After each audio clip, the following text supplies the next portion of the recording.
नमस्कार साथियों, कैसे हैं आप सब। स्वागत है एक बार फिर से आप सबका। हम लेकर आए हैं अपनी नई वीडियो जिसमें हम पढ़ेंगे भाषा की शुरुआत कहाँ से होती है। ठीक है, अब तक हम पढ़ रहे थे, अलग अलग विषय लेके पढ़ रहे थे, अलग अलग टॉपिक लेकर पढ़ रहे थे हम लोग। लेकिन अब हम शुरुआत से शुरू करते हैं। भाषा, सबसे पहला सवाल आता है, भाषा कहते किसे हैं। ठीक है भाई, हम जो इतना सारा पढ़ रहे हैं, इतनी सारा सामान हम पढ़ रहे हैं, वो पढ़ क्यों रहे हैं? वो हम भाषा सीखने के लिए पढ़ रहे हैं। तो सबसे पहला सवाल है, भाषा क्या है। तो सबसे पहला सवाल क्या है हमारा, भाषा क्या है। इसके जवाब में हम कह सकते हैं, भाषा विचार अभिव्यक्ति का माध्यम है। भाषा के दो रूप होते हैं। ठीक है, भाषा क्या है? भाषा विचार अभिव्यक्ति का माध्यम है। विचार अभिव्यक्ति क्या? हमारी जो बात है, मन में हमारे जो विचार चल रहा है, उसे दूसरे के सामने जब हम अभिव्यक्त करते हैं, बताते हैं, या दूसरा कोई बात हमसे कहना चाहता है, जब हम उसकी बात सुनते हैं, समझते हैं, तो क्या करते हैं? विचारों का आदान प्रदान करते हैं। तो हम कह सकते हैं कि भाषा जो है विचारों के आदान प्रदान का माध्यम है। ठीक है, ठीक है जी, ये तो बात समझ गए। अब भाषा के माध्यम कितने होते हैं, कितने माध्यम से हम भाषा का आदान प्रदान कर सकते हैं? मुख्यतः दो भाग होते हैं। एक भाग और भी होता है, लेकिन उसे भाषा का अंग नहीं माना जाता है। ठीक है, पहला कौन सा है हमारा? पहला है मौखिक। मौखिक मतलब, जैसा आप नाम से ही समझ रहे होंगे, मौखिक मतलब मुंह से बोला जाने वाला। ठीक है, जो हम मुंह से बोलते हैं और कानों से सुनकर ग्रहण करते हैं, समझते हैं, वो सब क्या है? मौखिक है। जैसे हम मोबाइल फोन में वीडियोस देख रहे होते हैं, उनको सुन रहे होते हैं, या ईयरफोन लगा के गाने सुन रहे होते हैं, या बैक टू बैक एक दूसरे से हम बात कर रहे होते हैं, आमने सामने खड़े होकर किसी ग्रुप में बात कर रहे होते हैं, किसी भाषण को सुन रहे होते हैं, या हम कोई बात कर रहे होते हैं, टेलीफोन पे बात कर रहे होते हैं, आमने सामने बात कर रहे होते हैं। इस तरह की जितनी भी क्रियाएं हम सीधे अपने मुंह से बोलकर और कानों से सुनकर करते, मतलब समझते हैं और समझाते हैं, वो सब क्या है? वो सब मौखिक भाषा का अंग है। इसके बाद दूसरा क्या है हमारा? दूसरा है हमारा लिखित। ठीक है, लिखित में क्या करते हैं हम? हमारे पास जितनी भी लिखित सामग्री है जो हम पढ़ते हैं, ठीक है, हमारी किताबें हैं, न्यूज़पेपर्स हैं, मोबाइल में मैसेजेस हैं, जो हम चैटिंग करते हैं, पत्र लिखते हैं, पत्र प्राप्त करते हैं, पढ़ते हैं, एग्जामिनेशन में लिखते हैं, वो सब जो भी हम लिख के समझाते हैं और पढ़ के समझते हैं, वो क्या है? लिखित भाषा का माध्यम है। ठीक है जी, अब सर आपने तो तीन बताए थे, तीसरा होता है हमारा सांकेतिक भाषा। ठीक है, जैसे हमारे दिव्यांगजन भाई बहन होते हैं, वो इशारों में बात करते हैं, जो बोल नहीं सकता वो अपनी बात को इशारे से समझाएगा। ठीक है, तो वो जो भाषा होती है इशारे वाली, वो होती है हमारी सांकेतिक भाषा। ठीक है, मुख्यतः दो भाग होते हैं। सांकेतिक भाषा को हम भाषा का हिस्सा नहीं मानते हैं, लेकिन उसके बारे में हमें पता होना चाहिए कि सांकेतिक भाषा होती क्या है। चलिए आगे चलते हैं। भाषा क्या होती है समझ गए, भाषा के रूप कितने होते हैं ये भी समझ गए, कौन कौन से होते हैं ये भी समझ गए। अब इसके बाद भाषा की शुरुआत कहाँ से होती है? भाई भाषा का जब शुरुआत करेंगे तो कोई ना कोई पहला उसका बिंदु होगा, कोई चीज होगी जो हमें बताए कि यहाँ से भाषा शुरू होती है।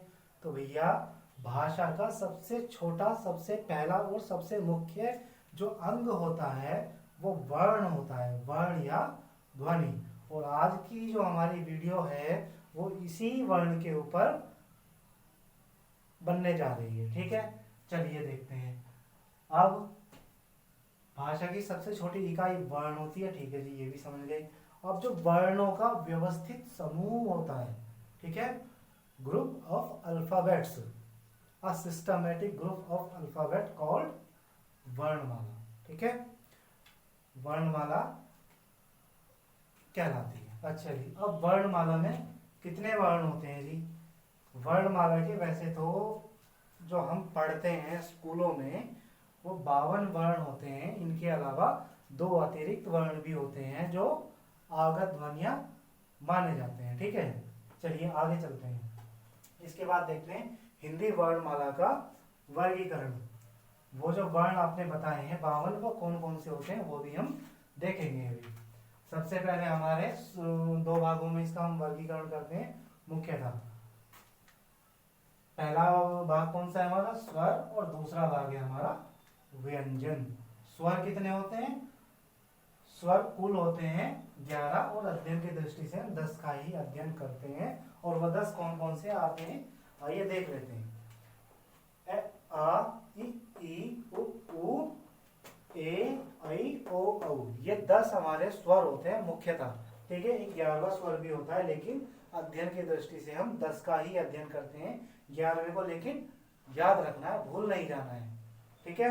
तो स्वर हमारे कितने होते हैं, मुख्यतः 10 होते हैं और सारे 11 होते हैं, ठीक है। इसके बाद हमारे व्यंजन कितने होते हैं, हमारे सारे व्यंजन जो मूल व्यंजन होते हैं वो 33 होते हैं, 33, ठीक है। इसके अलावा 2 व्यंजन हमारे आगत होते हैं, ये वाले जा और फा, इनके नीचे नुक्ता लगा होता है, ठीक है, इनकी ये पहचान है। अब हमारे मूल स्वर, सॉरी मूल व्यंजन कौन कौन से होते हैं, हमारे मूल व्यंजन जो होते हैं वो 25 जो व्यंजन होते हैं वो तो हमारे होते हैं स्पर्श व्यंजन। इसको हम एक फॉर्मूले से याद रख सकते हैं, एक नाम से याद रख सकते हैं, और वो नाम क्या है, स्पर्श व्यंजन, मतलब कचट तप, कचट तप लिखा है, देखो का चा टा ता पा, कचट तप, स्पर्श व्यंजन मतलब कचट तप। सही है, कचट तप क्या है, कचट तप का मतलब है कावर्ग, चावर्ग, टावर्ग, तावर्ग, पावर्ग। चलिए अध्ययन की सुविधा के लिए आपके मैं लिखे देता हूं। का वर्ग में हमारा है का, खा, गा, घा, अंगा। चा वर्ग में हमारा चा, छा, जा, झा और अंगा। टा वर्ग में हमारा टा, ठा, डा, ढा, अंगा। ता वर्ग में हमारा ता, था, दा, धा, ना। और पा वर्ग में हमारा पा, फा, बा, भा और मा, ठीक है। ये हमारा हो जाता है फॉर्मूला कचट तप, ठीक है। कचट तप के द्वारा हम 25 व्यंजन हमारे याद रख सकते हैं उनको बिना पढ़े। इसके बाद 4 व्यंजन होते हैं हमारे अंतस्थ, या, रा, ला, वा। इनको अंतस्थ इसलिए बोला जाता है, हमने आपको शुरू में बताया था कि भाषा की सबसे छोटी इकाई जो होती है वो ध्वनि, जिसे हम वर्ण कहते हैं। ध्वनि हमने वर्ण से पहले कहा था, तो इनको हम ध्वनियां भी बोलते हैं। अभी अंतस्थ का मतलब है अंदर से आने वाली ध्वनि। इनका उच्चारण करके आप देखिए, या, रा, ला, वा। आपको महसूस होगा कि जो साउंड है, जो ध्वनि है, वो अंदर से आ रही है। अंदर से आने के कारण इनको हम अंतस्थ व्यंजन कहते हैं। इसके बाद है हमारा ऊष्म व्यंजन। ऊष्म जैसा नाम से ही पता है, ऊष्म का मतलब होता है गर्मी, और गर्मी कब होती है, जब घर्षण पैदा होता है, ठीक है। तो इनका उच्चारण जब हम करते हैं, हमारे मुंह के अंदर घर्षण पैदा होता है, जिससे गर्मी होती है, इसी कारण से इन्हें हम ऊष्म व्यंजन कहते हैं। चलो उच्चारण करके देखते हैं। शा, शा, सा, हा। इसमें मात्राएं लगा दी, मात्राएं नहीं होती हैं, ठीक है।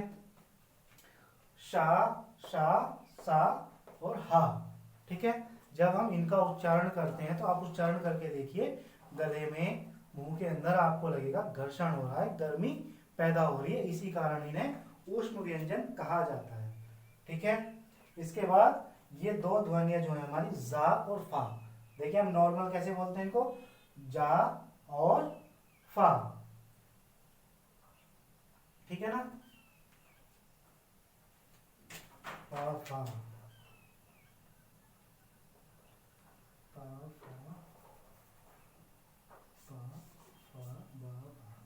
ठीक है। तो जब हम इनको नॉर्मली बोलते हैं फा और जा, लेकिन यहां बोलेंगे जा और फा, थोड़ा सा घर्षण हो जाता है। नुक्ता, ये जो मतलब उर्दू भाषा में जो होती है ये बहुत ज़्यादा इस्तेमाल किया जाता है। जो हमारे अलिफ बे पे ते होते हैं उनमें अधिकतर में नुक्ता होता है और ये उसी का प्रभाव है। ठीक है, अब हम देखते हैं हमारे स्पर्श व्यंजन जो होते हैं वो किस प्रकार के होते हैं। स्पर्श व्यंजन जो हमारे, देखो साथियों, जो हमारी संस्कृत भाषा है विश्व में अधिकतर, मतलब जितनी भी विश्व में भाषाएं हैं सबसे ज्यादा भाषाएं संस्कृत से बनी है, यानी इसको विश्व वैश्विक भाषाओं की जननी भी कहा जाता है। और क्यों कहा जाता है? क्योंकि विश्व की कोई भी भाषा, मैं सभी भाषाओं के बारे में बात कर रहा हूँ, विश्व की कोई भी भाषा इतनी ज्यादा वैज्ञानिक नहीं है जितनी हमारी संस्कृत है।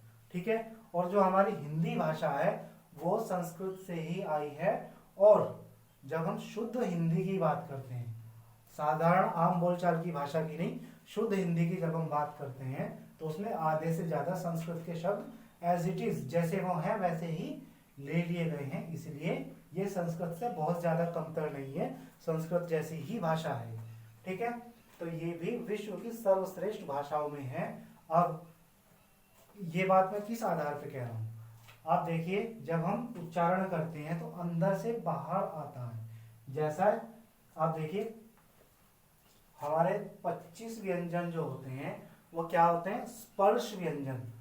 जैसे ये है आपका का खा गा घा अंगा, इनको क्या बोलेंगे? कंठे। कंठे, इनका जब आप उच्चारण करेंगे तो आप देखेंगे इनका साउंड जो है, इनकी ध्वनि कहां से आ रही है? कंठ से आ रही है। करके देखते हैं, का खा गा घा अंगा। मैं देखता हूं जो हमारी जीवा होती है, जीव टंग जो होती है वो कहीं भी स्पर्श नहीं करती, जो आवाज आ रही है वो सीधा गले से आ रही है। आप उस फिर से एक बार उच्चारण करके देखते हैं, का खा गा घा अंगा। ठीक है, हम क्या पा रहे हैं? आवाज सीधा गले से आ रही है, अंदर से आ रही है, तो इसलिए इनको बोलते हैं कंठे। ठीक है साथियों, कंठे। इसके बाद चावल। जब आप चावल का उच्चारण करेंगे तो आप पाएंगे कंठ से थोड़ा सा बाहर की तरफ ऊपर आओ। ठीक है, यहाँ कंठ होता है, कंठ में से कहा के किसकी आवाज आ रही है? का वर्ग की। अब चा वर्ग है, चा वर्ग थोड़ा और ऊपर आओ, कंठ से थोड़ा ऊपर, तालु में। तालु कौन सा हिस्सा होता है?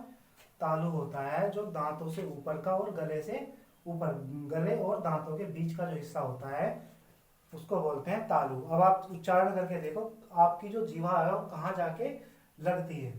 चा छा जा झा अंगा। जहां आपकी जीभ, आपकी टंग टच करती है अब जाके छूत के आती है जिस क्षेत्र को, उस क्षेत्र को बोला जाता है तालु। क्या बोला जाता है? तालु। इसलिए इनको बोलते हैं तालव्य।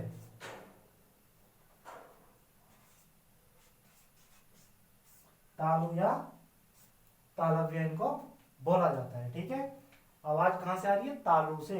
एक बार फिर से देखते हैं, चा छा जा झा अंगा। आप महसूस करेंगे कंठ से बाहर आओ और दांतों से अंदर जाओ, जो बीच का हिस्सा होता है हमारी जीवा वहां पे जाके छू के आती है, तब इनका साउंड, इनकी आवाज आती है। इसके बाद थोड़ा और बाहर की तरफ आओ, कहा? दांतों पर। ता टा ठा डा ढा अंगा। दांतों से थोड़ा पहले कौन सा क्षेत्र माना जाता है? मुंह का क्षेत्र माना जाता है। ठीक है, तो आपका जो टा वर्ग होता है उसकी साउंड कहां से आ रही है? उसकी आवाज आ रही है मुंह से, जहां आपका मुंह होता है, जहां आप खाना चबाते हैं। ठीक है, दांतों से थोड़ा सा ऊपर। ठीक है, जो तालु है उससे थोड़ा बाहर की तरफ, और जो दांत है आपके उससे थोड़ा सा अंदर की तरफ आपकी जीभ मुंह को, जो मुंह का अंदर का हिस्सा होता है उसको छूती है। फिर से एक बार देखते हैं, टा ठा डा ढा अंगा। दांतों से जस्ट थोड़ा सा ऊपर वाला हिस्सा होता है उसको छू के आती है। ठीक है, इसलिए उस क्षेत्र को हम बोलते हैं मुंह। मुंह मतलब मूर्धन्य, मूर्धन्य। ठीक है, अब इसके बाद है हमारा तय वर्ग। जो तय वर्ग होता है इसको माना जाता है दंत्य। जब आप इनका उच्चारण करेंगे तो आपकी जीवा दांतों पर छू के जाएगी। ऐसा आप मतलब इनमें से आप पांचों में से किसी भी वर्ण का उच्चारण बिना दांत पर जीभ को लगाए नहीं कर सकते हैं। करके देखिए, ता था दा धा ना, ता था दा धा ना। कर पा रहे हैं क्या? नहीं कर पाएंगे। आप देखेंगे आपकी जीवा जो है, आपकी टंग है, वो दांतों को छूकर ही जाएगी, उसके बिना उच्चारण संभव ही नहीं है। इसीलिए मैं कह रहा था जो हिंदी भाषा है, संस्कृत भाषा है, विश्व में सभी भाषाओं से ज्यादा वैज्ञानिक है। ठीक है। इसके बाद आपका पा वर्ग है। जो पा वर्ग होता है इसको ओष्ठ माना जाता है। आप बिना होठों को मिलाए आपस में इनका उच्चारण कर ही नहीं पाएंगे। आप कोशिश करके देखिए, पा फा बा भा मा, पा फा बा भा मा। बिना होठों को मिलाए आप इनका उच्चारण कर ही नहीं पाएंगे। ठीक है। तो इन्हें क्या बोलते हैं? ये हमारा जो होता है तावल, ये होता है दंत्य, और जो हमारा पावर होता है ये होता है ओष्ठ। ठीक है। अब आप कहेंगे सर ये नाम कैसे याद रखेंगे? कंठ्य, तालव्य, मूर्धन्य, दंत्य, ओष्ठ्य। चलिए इनका भी एक फॉर्मूला बना देते हैं। ठीक है।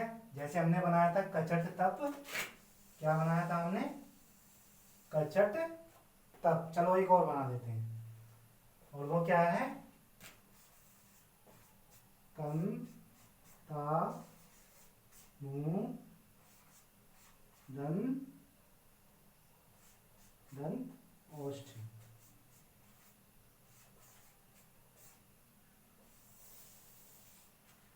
कंतामु दंतोष्ठ्य, कंतामु दंतोष्ठ्य। आप इसको ऐसे भी लिख सकते हैं।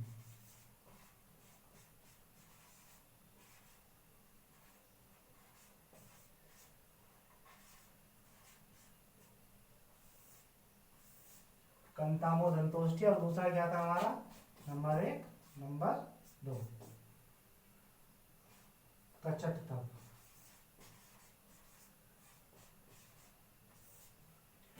दो फॉर्मूले, दो नाम याद रखने, पूरी वर्णमाला याद।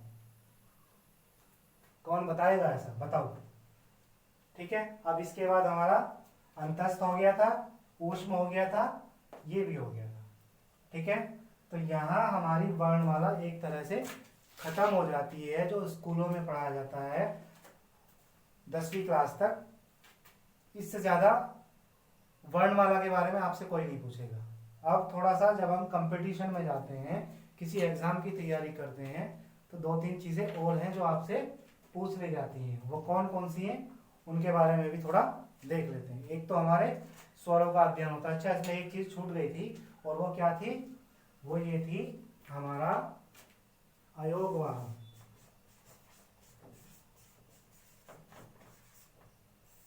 आप कह रहे होंगे सर हमारे 2 व्यंजन, 2 वर्ण तो मिस हैं। कौन कौन से? वो अन और अणय, अनुस्वार और विसर्ग। ठीक है। ये जो हमारे अन और अणय होता है इसको बोलते हैं अनुस्वार और विसर्ग। इसके अलावा 2 वर्ण हमारे और होते हैं, और वह कौन कौन से होते हैं? एक तो ये और एक ये। इनके 2 इस्तेमाल होते हैं। डा और ढा के 2 इस्तेमाल होते हैं, और वो क्या क्या होते हैं? जब इनका इस्तेमाल हम किसी शब्द के शुरू में करते हैं तो ये एज इट इज आते हैं, जैसे यहाँ पे लिखे हुए हैं। लेकिन जब ये किसी शब्द के बीच में या अंत में आते हैं तो इनके नीचे नुक्ता लग जाता है। कौन सा? डा ढा, इस तरह से। ठीक है। एक इस्तेमाल देख लेते हैं। वो क्या देखते हैं? जैसे हमने लिखा क्या? बुढ़िया।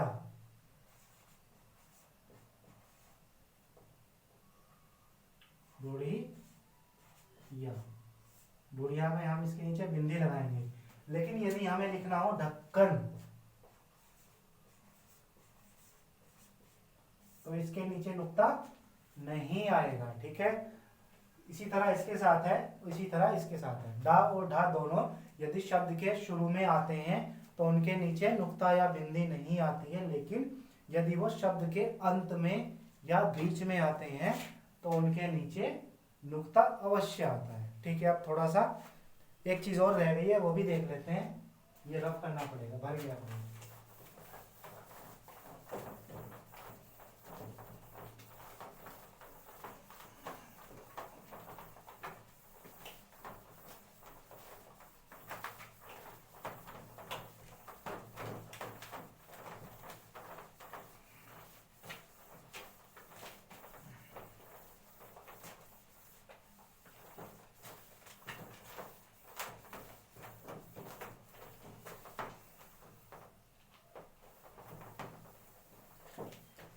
तो अब तक हमने क्या सीखा?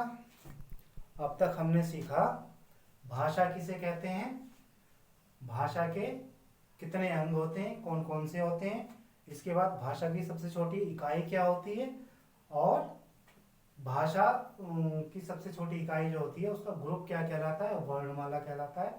वर्णमाला के कितने अंग होते हैं? मुख्यतः दो अंग होते हैं, स्वर और व्यंजन, और एक होता है अयोगवार जो बाद में बताया था आपको, ठीक है। और कितने वर्ण होते हैं वो भी हमने देख लिए हैं। अब हम देखते हैं जो हमारे स्वर होते हैं उनका वर्गीकरण, ठीक है। क्या देखेंगे? स्वरों का वर्गीकरण। स्वरों का वर्गीकरण हम तीन आधार पे करते हैं। कितने आधार पर? तीन आधार पे। नंबर एक ह्रस्व,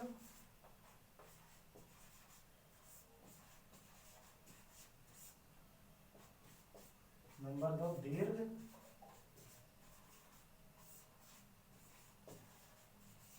और नंबर तीन है आपका प्लुत।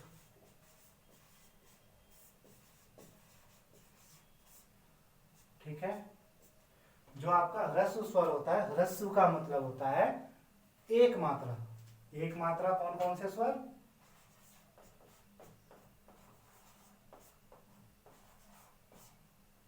ये तीनों जो होते हैं हमारे ह्रस्व स्वर होते हैं, मतलब एक मात्रा वाले स्वर। इसके बाद दीर्घ, दीर्घ का मतलब ह्रस्व से बड़ा, यानी कि दो मात्रा वाले शब्द। कौन कौन से? आ, ई, उ, ए, आई, ओ, औ। अब आप सोच रहे होंगे सर 10 के 10 स्वर तो आपने खत्म कर दिए, अब ये प्लुत में क्या बचा? मेरे भैया प्लुत का मतलब होता है जो दीर्घ से भी बड़ा हो। और दीर्घ से बड़ा कौन सा स्वर है? दीर्घ से बड़ा स्वर होता है जिसमें दो से अधिक मात्राएं हो। जैसे हमें लिखना है क्या? राम, हमने लिख दिया, लेकिन राम हमारे पास में खड़ा, हमने बोल दिया राम। अब सपोज करो राम हमसे 100 मीटर दूर खड़ा है या 200 मीटर दूर खड़ा है, तो हम कैसे बुलाएंगे उसको? राम राम राम ऐसे कहेंगे तो उस तक आवाज पहुंचेगी क्या? नहीं पहुंचेगी। हमें जोर से आवाज लगानी होगी। और कैसे? राम, इस तरह से करके बहुत जोर से चिल्लाएंगे तब जाएगी। और वहां होती है दो से ज्यादा मात्राएं, ठीक है। जब हम किसी दूर खड़ी वस्तु को या दूर रखी चीज को या दूर खड़े व्यक्ति को आवाज लगाते हैं, पुकारते हैं, चिल्लाते हैं, लंबा खींच के बोलते हैं, वहां प्लुत स्वर का इस्तेमाल होता है। दो से अधिक मात्राएं होती है। समझ गए? अंतर समझ आया? स्वरों का वर्गीकरण तीन भागों में। नंबर एक ह्रस्व स्वर, नंबर दो दीर्घ स्वर, नंबर तीन प्लुत स्वर। ठीक है, क्लियर? No doubt? चलिए ठीक है, आगे चलते हैं। अब जो हमने व्यंजनों का इस्तेमाल देखा था उसमें एक दो चीजें और रह गई हैं। वो क्या है? आपने सुना होगा सर, एग्जाम जब हम कंपटीशन पढ़ते हैं तो वहां तो अघोष सघोष आता है, अल्प प्राण महाप्राण आता है, ये सब भी आता है। वो तो आपने बताया नहीं। चलिए देख लेते हैं। देखिए घोष का मतलब होता है, घोष का मतलब होता है जो स्वर तंत्रियां होती है। स्वर तंत्रियां मतलब स्वर का मतलब आवाज, तंत्रियां मतलब जिनकी वाहिकाओं के द्वारा स्वर बाहर आता है। ठीक है, जब उनमें कंपन होता है ध्वनि करते समय, बोलते समय, तो वो घोष होता है। घोष मतलब कंपन, ठीक है। और जब कंपन नहीं होता है तो क्या होता है, अघोष होता है, ठीक है। स्वर तंत्रियों में कंपन मतलब घोष वर्ण, घोष मतलब सघोष भी बोलते हैं इसको, ठीक है।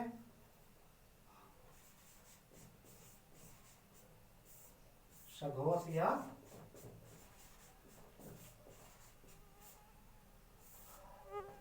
ठीक है। ये आपको सघोष से कंफ्यूज नहीं होना है, क्योंकि सघोष का मतलब होता है, सा का मतलब होता है घोष के साथ, ठीक है। ध्वनि के साथ मतलब घोष के साथ, सघोष और घोष एक ही बात है। हमारे जितने भी स्वर होते हैं, सारे स्वर क्या होते हैं, बताओ जल्दी। सारे स्वर घोष होते हैं,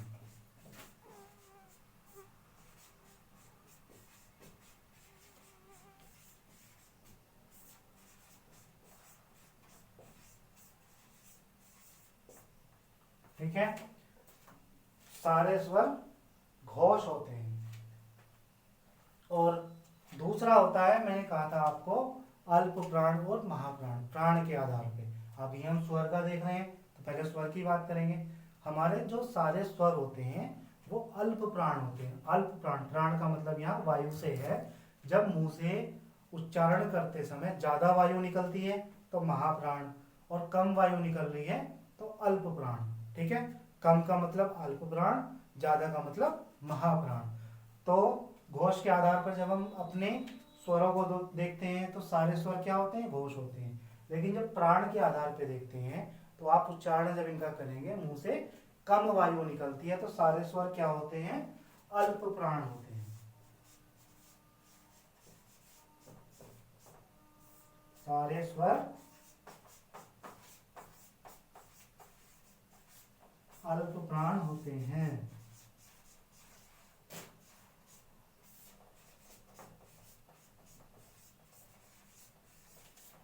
ठीक है।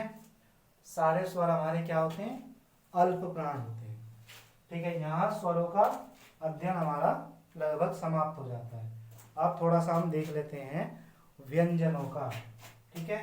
आप इसको नोट करना चाहें नोट कर सकते हैं, नहीं तो आप दोबारा वीडियो को वापस बैक करके आगे देख सकते हैं। तो अब तक हम किसका वर्गीकरण देख रहे थे, स्वरों का। अब थोड़ा सा व्यंजनों का देख लेते हैं, ठीक है। जब हम व्यंजनों की बात करते हैं तो व्यंजनों का वर्गीकरण किसके आधार पे,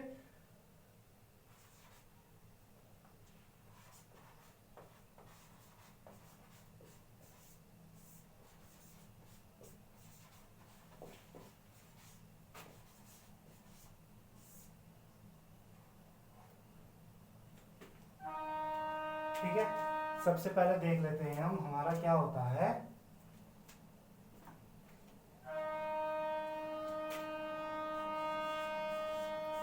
हर वर्ग का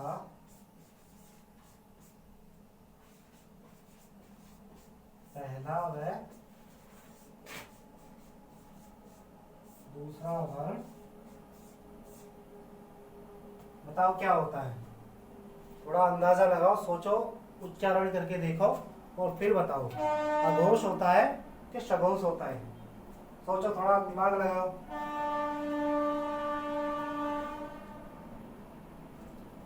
सोचो, क ख,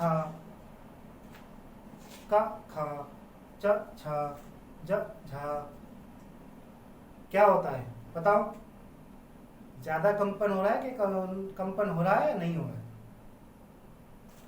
नहीं हो रहा है। इसलिए हर वर्ग का पहला व दूसरा वर्ण क्या होता है, अघोष होता है। अघोष होता है, ठीक है। अब पहला और दूसरा आपका अघोष हो गया, तो बाकी जो बचे कौन कौन से,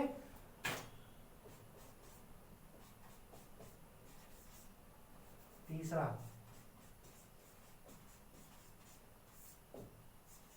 चौथा और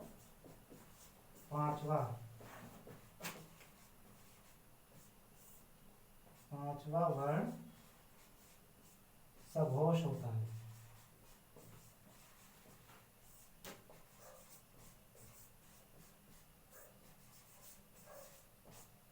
ठीक है, हर वर्ग का हमारा पहला और दूसरा वर्ण जो होता है वो अघोष होता है और दूसरा, तीसरा, चौथा और पांचवा सघोष होता है। ठीक है, अब देख लेते हैं प्राण के आधार पर।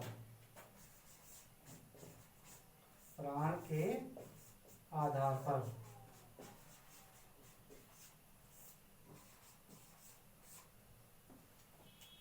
प्राण के आधार पर जब हम बात करते हैं तो हमारा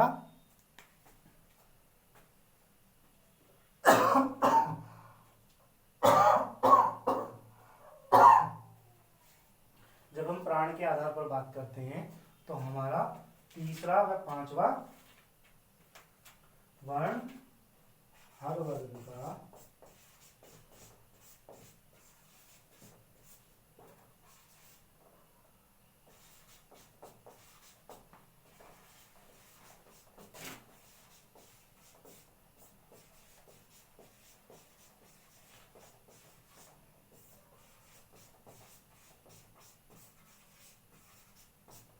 तीसरा व पांचवा अल्प प्राण होता है। इसके अतिरिक्त जो बाकी बच जाता है, क्या बच जाता है? पहला, दूसरा व चौथा।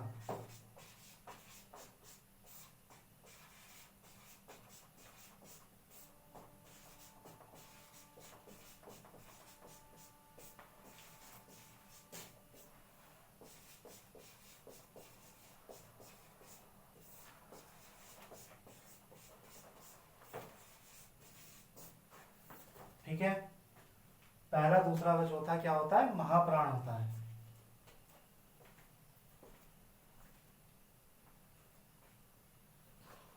तो आज हमने अपनी जो हमारी हिंदी की वर्णमाला होती है उसका पूरी तरह से एक अध्ययन हमने समाप्त कर दिया है। इससे ज्यादा वर्णमाला से किसी भी कंपटीशन में प्रश्न नहीं पूछे जाते हैं।